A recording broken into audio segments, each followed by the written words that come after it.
राज्यर विभिन्न स्थान में हालुका वर्षा राज्यर अधिकांश स्थान में पारद तलमुहा होइछि। एपरिकी शनिवार सकाळु राज्यर विभिन्न स्थान में हालुका वर्षा होइछि। एपरिकी मयूरभंज केन्दुझर बालेश्वर भद्रक जिले में घड़घड़ी सह मध्यम धरणर वर्षा होइपारे बोली आंचलिक पाणीपाग विज्ञान केन्द्र पक्षरु पूर्वानुमान करा जाइछि। अन्यपक्षे राजधानी भुवनेश्वर में झिपिझिपि वर्षा होगा सह पाग कहला रही। 25 तारिख बेलू उत्तर उपकूल ओडिशार केतेक स्थान में वर्षा होबार संभावना रहुछि। एसबू जिलागुड़िक मध्य केन्दुझर मयूरभंज अनुगुल ढेंकानाल देवगढ़ सुंदरगढ़ बौद्ध कंधमाल जिला रही। दक्षिण उपकूल ओडिशार रायगड़ा कोरापुट और मालकानगिरी आदि जिले में वर्षा होइपारे। अन्यपटे बालेश्वर भद्रक जाजपुर केन्द्रापड़ा कटक जगतसिंहपुर मयूरभंज केन्दुझर अनुगुल ढेंकानाल पुरी खर्दा नयागढ़ बौद्ध आदि जिला घड़घड़ी सह वर्षा संभावना थिबारु संपुक्त जिलागुड़िक पाणीपाग केन्द्र पक्षरु येलो वार्निंग जारी करा जाइछे। 28 तारिख पर्यंत राज्यर विभिन्न स्थान में वर्षा संभावना रही। तेबे 29 और 30 तारिख में सारा राज्य में पाग सुखिला रहिबो। तो चलन देखिया परवर्ती अपडेट कौन रही। मार्च पहलू बंटा जिवो बीएसकेवाई नवीन कार्ड। आसंता मार्च 1 तारिख ब्लॉक स्तर में बीएसकेवाई नवीन कार्ड बंटन आरंभ होबो। एथिपाई चलित मास 29 तारिख सुधा समस्त ब्लॉक नोडाल अधिकारी को एक वेलकम किट प्रदान करा जिवो। एथिरे दुईटी समान बीएसकेवाई नवीन कार्ड और अन्य कागजपत्र रही। मार्च 5 तारिख सुधा नवीन कार्ड बंटन कार्य शेष हो। राज्य स्वास्थ्य सचिव शालिनी पंडित सबु जिलापाल मानकु ए संपर्क में पत्र लिखिछन्ते। विजु स्वास्थ्य कल्याण योजना बा बीएसकेवाई योजनार तृतीय पर्यायर एही योजनारू वंचित होइथिबा ग्रामांचल लोक मानकु जटिल रोग पई घरे हॉस्पिटल में कैशलेस सुविधा मिलिबो। केवल सरकारी कर्मचारी और आय करदातांकु बाद दे देले ग्रामांचल सब परिवार एही योजना रे शामिल हेबे। तृतीय पर्यायर राज्यर 1,10,00,000 रु अधिक परिवारंकु बीएसकेवाई नवीन कार्ड जरिया उत्तम चिकित्सा सुविधा पाइबे बोली राज्य सरकार पक्षरु कहा जाइछे।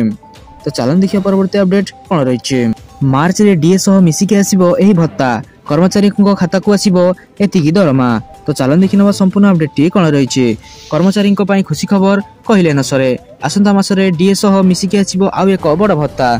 जदि आपण जने केंद्रीय कर्मचारी तेबे आसंता मास आपनको पई विशेष होई पारे, कारण आसंता मासरे बंपर लाभ हेबाकू जाउछे। केंद्र कर्मचारी माने पाइबाकू थिबा डीए रे 4% वृद्धि घटिछि। वर्षर प्रथमार्ध रे केंद्र सरकारी कर्मचारी पई बड़ परिवर्तन हेबो। लोकसभा निर्वाचन को दृष्टि रे रखी कर्मचारी मानक आशा बढ़ी जाइछि। डीए व्यतीत भ्रमण भत्ता संबंध रे मध्य सबुठारु बड़ घोषणा करा जाई पारे। वर्तमान कर्मचारी माने डीए वृद्धि पई अनुमोदन को अपेक्षा करिसेंती।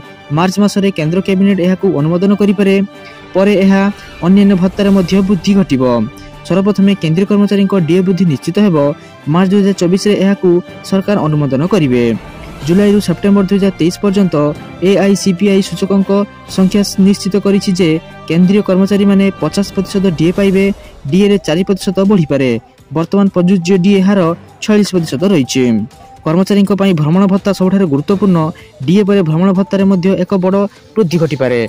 वेतन पे बैंड सहित भ्रमण भत्ता जोग करी डीए वृद्धि आहरी अधिक होई पारे। तो चलन देखिया परवर्ती अपडेट कौन रही। प्रति मासरे 3000 टंका पाइबे चाषी, एबे ही करंतु आवेदन। तो चलन देखिना संपूर्ण अपडेट टी कौन रही। देश में चाषी कल्याण पर सरकार विभिन्न प्रकार योजना कार्यकारी करिसेंती।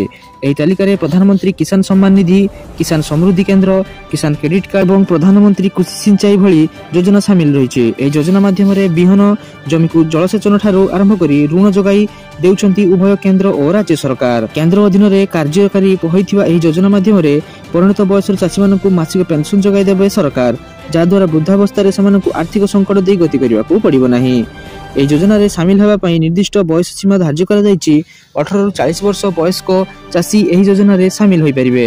यह योजना हिताधिकारी को 60 वर्ष पर्यंत अति कम 55,200 पांठि प्रदान करने को हेबो। 60 वर्ष पर हिताधिकारी मैंने पेंशन टंका पाइबा योग्य हेबे। वर्तमान यह योजना रे शामिल होगा चाषी को सरकार आह्वान देउछंती। एबे सुधा 2 कोटी रु अधिक चाषी यह योजना रे पंजीकरण कर सारिछंती।